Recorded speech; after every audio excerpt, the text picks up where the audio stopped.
Good morning, everybody, and welcome to another in our speaker series here, NHPC Speaker Series, our Facebook Live event coming to you from NHPC World Headquarters here in Edmonton, Alberta.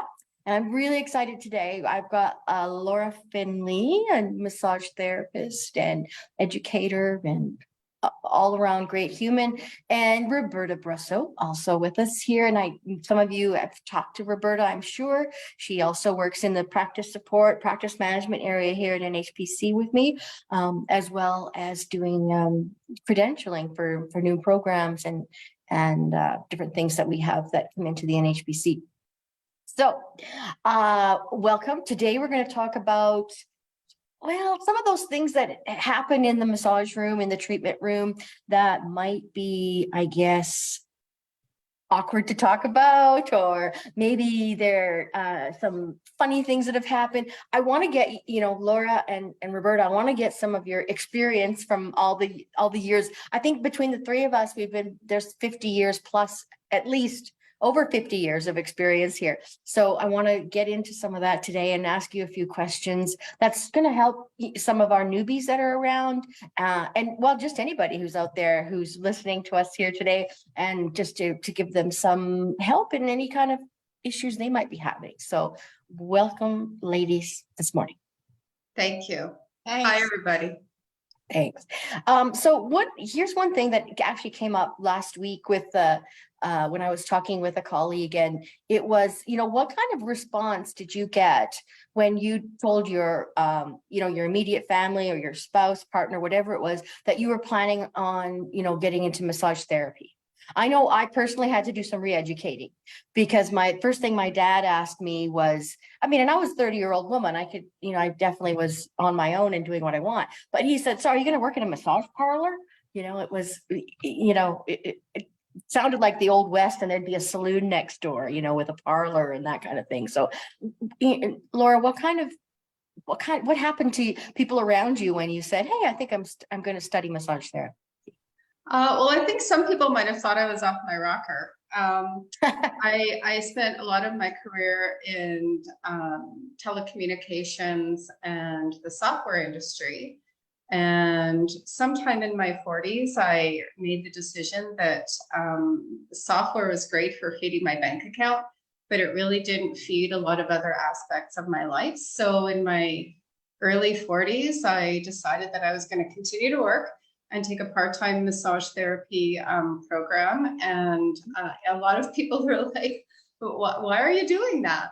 But it was just something that was very internal for me. And it was a complete, 180 turn from my previous career, which I continue to hold on to for quite a while. But it's been wonderful. And the other thing is I continued to work when I was taking my training, because I took it part-time. And I didn't tell anybody at my work that I was going to school. I had to kind of strategically take days off, and I didn't tell anybody until after I graduated. And it was just something I wanted to keep to myself. And this was before social media. So when you said that collectively we have 50 years of experience, I feel very old. And I feel even older knowing that when I was going through this, it was before social media. So it was really easy to keep it quiet. But yeah, before social media, I think there was a lot of, it was simpler times, let's say, Very much so. I too, I had a background in finance. I was working with, in investments with stockbrokers, with the stock exchange, a complete opposite. But it was, like you say, it wasn't feeding my soul. And it was something that kept coming back to me that I was interested in, but I put it on the shelf. And then finally I said, I have to do this. So what about you, Roberta? How did you get into this? Yeah, well, my family was very supportive of anything I chose to do. And so I'm not held true for massage therapy as well. And like both of you, I kept my job. I was a teacher, and I taught English as a second language. So I was continuing to work at that, and then going to school part-time. And I didn't have to do much re-education. My family didn't really know that much at that time about massage therapy. It wasn't as prevalent or as popular as it is now. And so they weren't that familiar with it, but they were certainly the beneficiaries of many massages when I was a student, and they loved that. So they were just very supportive, and I always liked going to school. I always did well in school, so it was always very rewarding for me. And Mhm. you know, they certainly recognized that and were supportive. Yeah, I remember early in my schooling, I went to McEwen, Grant McEwen at the time, and there were people there that this was a real calling for them to come to be a natural health practitioner, and they just chose massage therapy as the modality that they would use. They could, you know, there's lots of different ways that you can do this, but you know, that's was something that it just was a real calling for them. And some people were like, well, I'm kind of interested in anatomy, you know, and then they jumped in and decided, wow, this is going to be more than I bargained for. But yeah, I want to ask you, what surprised you when you first got into it, when you were, you know, maybe had your hands on that first body that you didn't know, it wasn't one of your classmates? What is something that maybe continually surprises you about what you do? I'll start with you, Laura. Well, what initially surprised me was that you need to have time to build your practice. And depending on where you're going to be working, you will very likely not be fully booked at the beginning. And that Thanks can for be a saying little that. bit, yeah, and that can be a little disappointing or disconcerting. So you need to be patient in that regard, but you also need to consider what are some things that you can do, you know, to build your practice. If you have an entrepreneurial spirit, you know, you can really engage that to try to, you know, take steps on your own to build your own practice. I always recommend not always relying on the clinic owner or a clinical setting to just put clients in your laps. Sometimes you have to do that on your own and continue to, you know, retain the clients that you are getting. And that does take quite a bit of effort. It does. I think that the entrepreneurial part of this career is a surprise to a lot of people, and so they're shocked as to, well, I'm not making the money I thought right away, and I think it's very normal for us when we start out to have two jobs or work at two different clinics or continue your previous career or a side gig or whatever you want to call it. In fact, having different pillars of income is not a bad thing. It really isn't. So if this isn't going to be your, you know, way to completely fund your life and pay all your bills, that's okay. You don't have to, you know, it can be smart to have a different stream of income. Like we learned through the pandemic, you know, there were some people who, you know, maybe did have a side job that they could continue while they were suspended from work, when, you know, when the government suspended us from practice. So, you know, it's not a bad idea. And I think that we shouldn't be too hard on ourselves. Like you say, you need patience, and you need to, you know, get out there and do some of the work yourself. Roberta, what was your kind of first impression? What surprised you about what you did? Was it on this end, or was it on some other end of things? I think like a lot of people, I wasn't used to that entrepreneurial kind of role, or even that knowledgeable about being an independent contractor. And I'd always been an employee in my teaching jobs. And so that end of it was quite new to me. And I had to learn lots, just in terms of, or just in gaining confidence in negotiating a contract with a clinic owner. I didn't realize that I could actually negotiate those clauses and set my own hours and take more control, have more agency in my practice. So that was a learning curve for me, certainly starting out, was gaining that confidence of being a contractor, being self-employed, taking on that entrepreneurial kind of spirit. You know, I certainly learned over the years to be more confident and assertive in that end, for sure. Yeah, that's that way coming out of school, for sure. Yeah, that's a really good point. For lots of practitioners, you know, we're paid like independent contractors, but treated like employees. So it took me time to learn, you know, that I am working for myself and I'm establishing a relationship with perhaps a clinic owner, and I've got more agency and say in that than what I really thought I had. Yeah. Another thing that really surprised me when I started working was how energetically exhausting it was. I didn't find it physically exhausting, but energetically, going home from work in a brain fog of, I didn't know how to sort of leave things in the treatment room, or to have, a sufficient boundary among myself not to take everything on that the client was bringing in. So, that was, I approached studying massage and I intended definitely to practice massage from a very clinical sort of aspect. I wasn't really, I wasn't aware of energy work or, how that came into play. I was thinking somebody's going to come in, I'm going to take care of their, meet whatever their therapeutic need was that day, whether it was a relaxation massage or they had some specific area they wanted to work on. But what continually surprised me until I learned to handle it was that energetic exchange and how exhausting that can be. Just completely drained me. And I remember being so happy that I was doing what I wanted to do and so exhausted up from it as well. And it was a real learning curve for me to figure out how to balance that and not take on everything. Did you have any of that sort of energetic stuff going on with you, Laura or Roberta? Or I did. There's a couple of clients. There's a few clients that you have through your career that will stay with you. Fairly early on in my practice, I had a young girl come in, and she was new to me as a therapist, new to our clinic, and she only came the one time.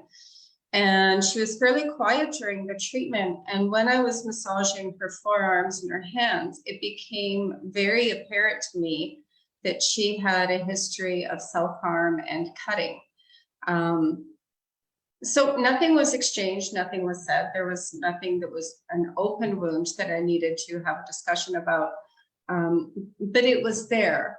And, I thought about that often, and I thought about that girl, and I did figuratively, take her home with me that night and really thought about, what her life experiences were without knowing them, and just, realizing that it's important to have empathy always for what the client is bringing into that time that they're spending with us on the table. Yeah, very important. Yeah, everybody's experience and their entire life, all of our entire life sets our lens on how we see the world and how we view things. So everybody has that same thing happening to them. Everybody sees the world through their own lens. The reality is theirs. It's not collective. It's just theirs. So yeah, I was astonished, amazed, and really got into things when I learned that was going to be a part of how I did about this job. I really learned to, set some energetic boundaries and, leave things in the room and flush things away.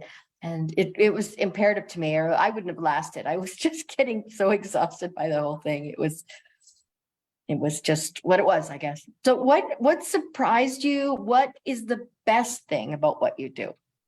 So what's the best thing about being a natural health practitioner, being an NHPC member, being a massage therapist, like I know you both are?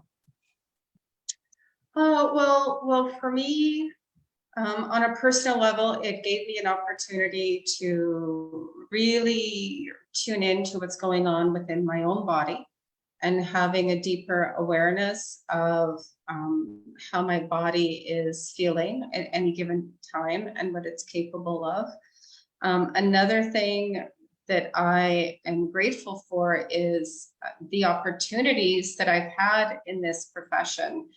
And that would be one thing that I would encourage anybody to do, is to be open to opportunities that may come your way that may not be conventional.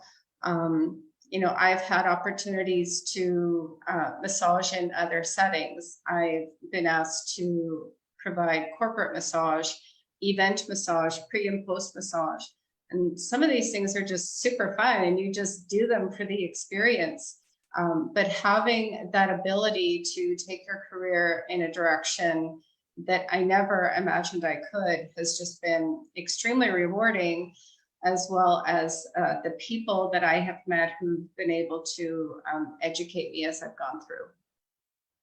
Yeah, for sure. I think there's so much to be said for that, whether it's like an organized sort of educational setting or whether it's just impromptu, something that comes up. Yeah, you got to keep that openness. What about you, Roberta? What's the best thing about this? What's the best thing about being a massage therapist? Yeah. Well, for me personally too, it was, it helped me to explore and lead a healthy life. So it certainly, fit in well with that. But also professionally, like Laura mentioned, it led to other opportunities, for me to combine massage therapy, my practice in massage, with teaching. And as I mentioned before, I was a teacher, and so it sort of fit very well that I would move into that area. And it provided me with a very fulfilling career to combine massage and teaching. So I enjoyed that very much. I enjoyed teaching very much too. So it really was rewarding. And then, of course, in my clinical practice, I very much appreciated being able to share my knowledge in regards to massage therapy and my skill, and to develop a skill over time and get better at it, to share that and to utilize it to help my clients as well. That was very rewarding. Yeah, just that hands-on, knowing that you're helping somebody and the way that they they're just living their life better because you're able to help them. I think deep down we all get into this on some level because we're helpers, right? We want to help people. We want to help somebody be a better, physical human being or a better mental human being, whatever it might be. We're helping, and we feel that need by choosing a natural health profession, and it's great. I think it's great. Now, what about? I know that I asked you about what was, did you have to do any re-educating when you told people you're going to be a massage therapist? But what's it, when somebody say, "Oh, I'm a massage therapist," what's the number one question that you get? Is it, "Oh, I've got the short shoulder," or is it something like how long have you been masseusing, things like that just drive me crazy? What do people ask you, or about it? It's usually they point to their sore neck and say, "Oh, I've got this problem here." Yes, I used to say that at any family function, people would be, grappling to sit beside me because inevitably I would be grabbing their forearm or doing something to their, the trapezius here or something like that, because I couldn't help myself. But, I know that people also ask, "Well, isn't that a short career? Don't your hands go out in 5 years?" And I'm like, "Well, heck no. If you're just using your hands, you're doing it wrong." And we have, the people do massage therapy for 30 years. Like it's like anything else. If you work yourself into the ground, you're going to work yourself into the ground, whether you're sitting at, whether you're digging ditches, whether you're doing massage therapy, or whether you're typing on a computer. So, I was trying to re-educate people on the value of it, and that the realities of it is that, yes, it can be a long career. No, I don't get sore fingers, things like that. What about you, Laura? Well, that was kind of the direction I was going to go in. I do help people who ask me if it's hard on the body. Isn't doing that like hard on your body, hard on your hands? And it gives an opportunity to let people know that it can be, but if you use your body in the right way, and if you take care of your body, it can be a long career. And it also gives an opportunity to let people know that activities like sitting and being sedentary are hard on the body as well. So it gives an opportunity to just, let people know that there are certain things you can do to maintain the health of your body, no matter what kind of career you have. And I think being a massage therapist gives you an opportunity to even have a stronger, healthier body if you allow yourself to do that. Yeah, if you allow yourself to do it, absolutely. I think, we have to, being in a profession where you are a helper and you are, empathetic to those, sometimes you can take a back burner, and my thing is you can't pour from an empty cup. So you have to learn how to fill your cup back up. And another question I would get is, well, who massages you? And where do you go for massage, or do you, I get those questions too. So yeah. Another one is like, well, do you know anybody good? Well, that's like saying, do you know a good hairstylist? Again, it's such a personal thing that sometimes it might take a couple before you find somebody that really is vibing with you. And, you can certainly look on the NHPC directory to find somebody in your area. I always direct them to that because, my vision of what a good massage therapist is, or the kind of treatment that I like, is going to be completely different than what you like. So, saying if somebody's good or not is, I think it just doesn't even, you can't answer that question. So yeah, I think there needs to be a fit and a connection. And also it depends on what your goals are. Sometimes when I go for a massage, my goals may differ. Sometimes I really want something that is more focused and therapeutic. Other times I want something that is a little more relaxation and balanced. And I may go to a different therapist based on what I'm looking for that day. Yeah, so it's nice to know a lot of people in the profession that we can go to for our own care. Okay, I'm going to ask you this. I need you guys to be honest. Roberta, when's the last time you had a massage? It was I can't quite recall how many months, but just a couple or 3 months ago, I had issues with my my jaw, and so I went for a series of about 4 treatments, and we resolved my issue. So I was very pleased with that. And, Good. I've been meaning to book, but you know how it goes. No, that's not too bad. If you were going to say 2020 or something, I would have been coming through the computer at you. But Laura, when's the last time you had a treatment of any kind?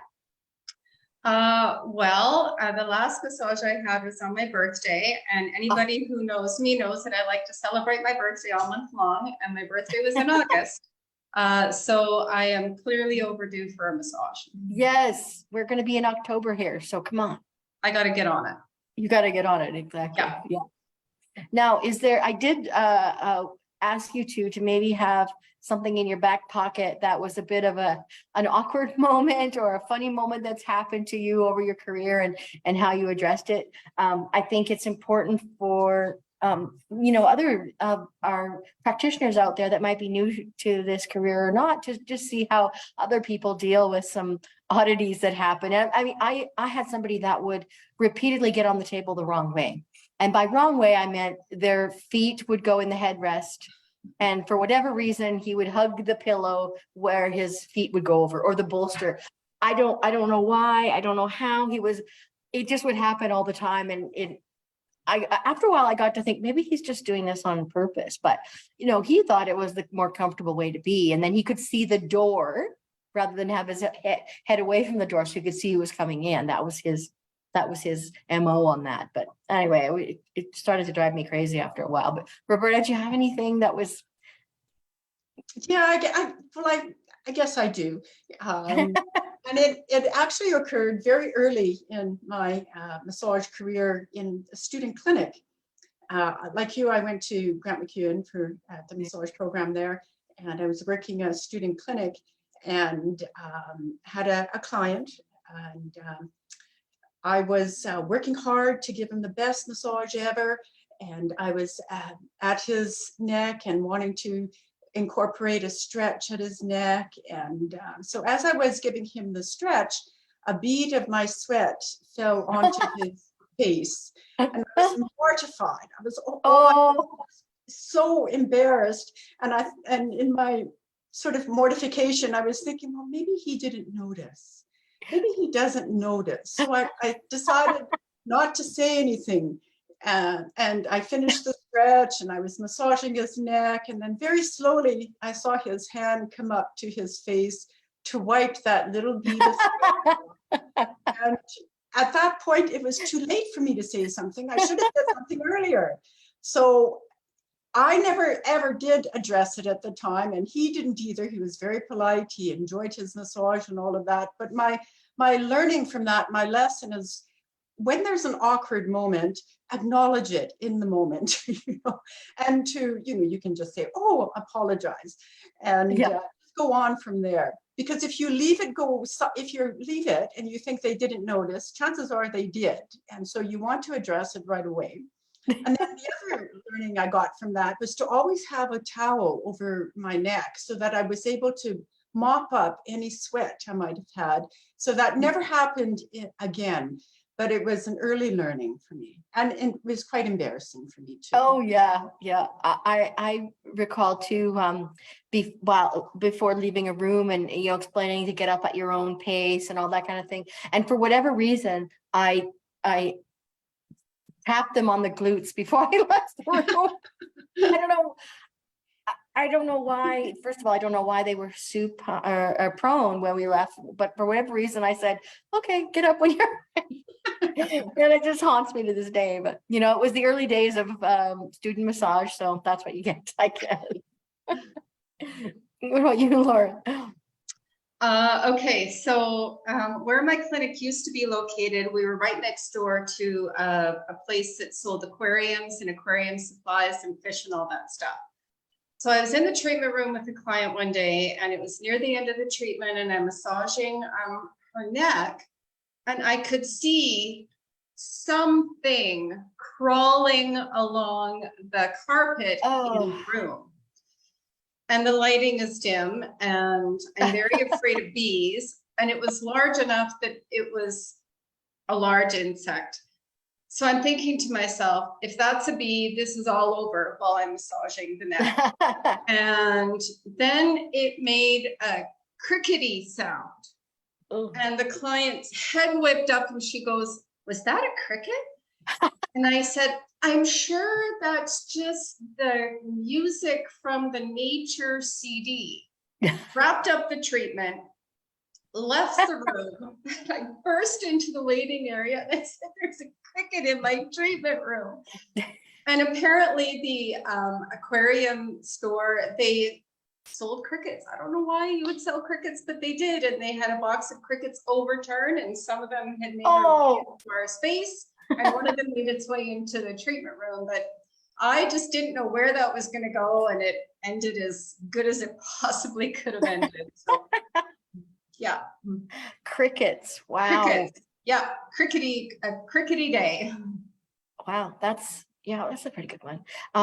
I've had people sort of burst into the massage room thinking that it was an empty space when I worked in a clinic with other, and it's usually just been at it's disruptive because it was at a quiet moment of the massage. But I mean, it could have been bad if somebody was turning over at that time, or if I wasn't there and they were undressing, or, I've had that happen many times. And again, like Roberta, excellent advice. Just deal with it right there. If you think that, my hand was inappropriate somewhere, or I've, bead of sweat fell upon you, whatever it might be, just address it right there, because it will put your...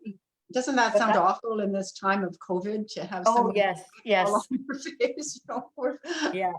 But he was so polite. He didn't say anything. And yeah. Well, and I was shy. Yeah, and I didn't say anything. You're working hard, and that can happen. But I think what we can get out of this is that if it happens to you, just address it, and you will laugh at it at some point later on in your career when you look back at these funny things that happen, with people and just how it goes. But don't be afraid to address it.